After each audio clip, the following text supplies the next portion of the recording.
Баршаңызға қайырлы күн. Бүгін сіздермен Восточный Пирогтың рецептімен бөлісетін боламын. Көріп тұрғандарыңыздай өте жұмсақ, дәмі өте керемет. Үйде жасап көрсеңіздер болады. Арнайы мастер-класстардан үйренген, өзім тапсырысқа қабылдап жүрген микс пирогтың құрамындағы Восточный Пирогтың рецепті. Менің әр клиентіме ұнаған Восточный Пирогтың рецептімен сіздермен де бөлісемін деп шештім. Сіздер де жасап көріңіздер, ұнайды деген ойдамын.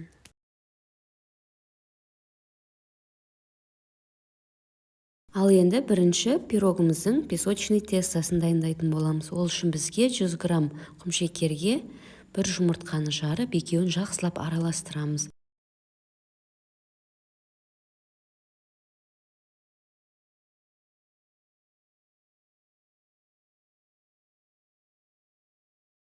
Ал енді 300 грамм ұнымызға 6 грамм разрыхитель саламыз.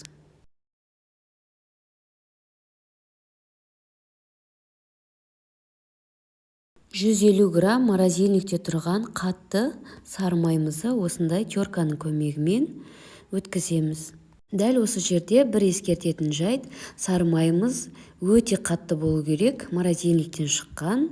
Бөлме температурасындағы сары май жарамайды.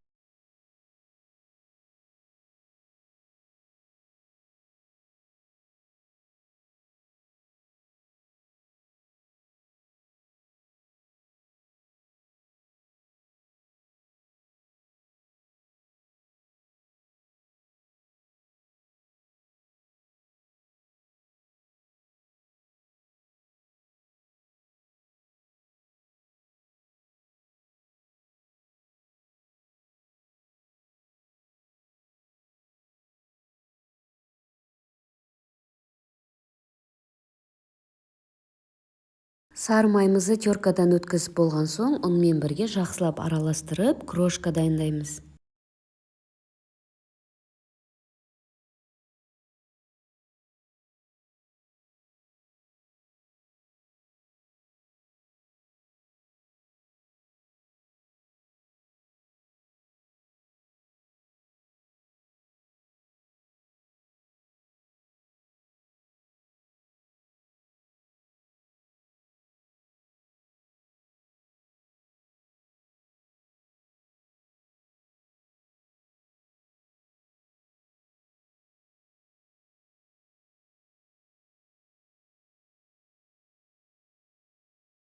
Дайын болған құрғақ массамыздың үстіне жаңағы сұйық массамызды құямыз.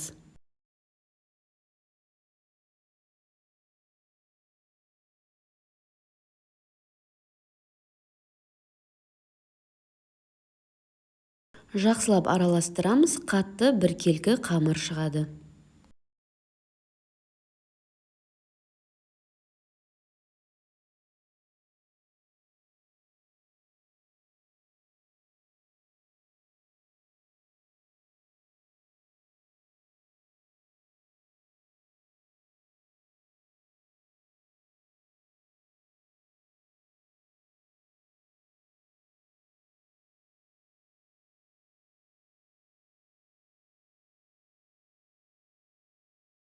Дайын болған тестамызды салафан пакетикке салып, 30 минутқа холодильникке қоямыз.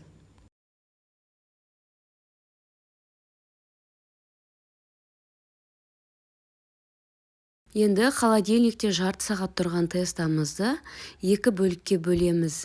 Егерде сіздердің формаларыңыз 26-28 диаметрлі болса, тестоның барлығын қолданыңыздар. Ал егер 22-24 диаметрлі болса, менікіндей екіге бөліп алыңыздар. Негізі тестамыз 600 грамм шығады, 300-300 граммнан бөліп алыңыздар. Менің формочкамның диаметрі 22-24 дециметрлі, сондықтан да мен жартысын, яғни 300 грамм тестоны қолданатын боламын. Сол 300 грамм бізге жеткілікті. Холодильникте жарты сағат тұрған тестоны осылай ұнның көмегінсіз қолдана беруге болады. Артық ұн қолданбаймыз.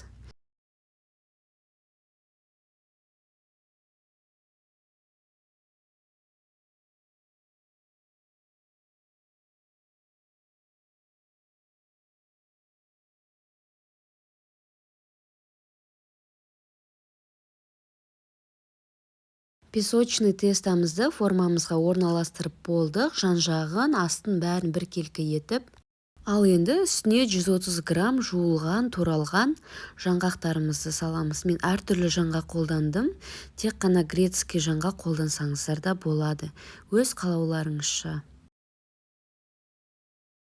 Енді 80 грамм жуылып, туралған мейізімізді саламыз. Одан кейін 80 грамм жуылған, туралған курагамызды салып, барлығын тегістеп шығамыз.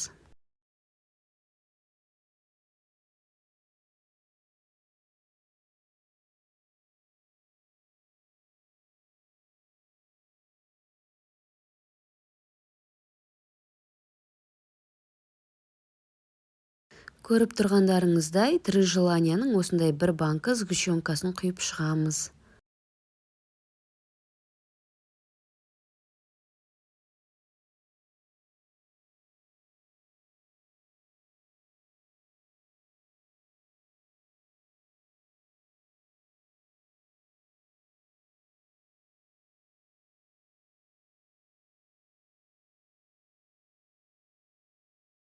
Бір банка сгущенкамызды құйып, осындай қасықтың көмегімен теп-тегіс етіп жағып шығамыз. Бір банка сгущенка жеткілікті.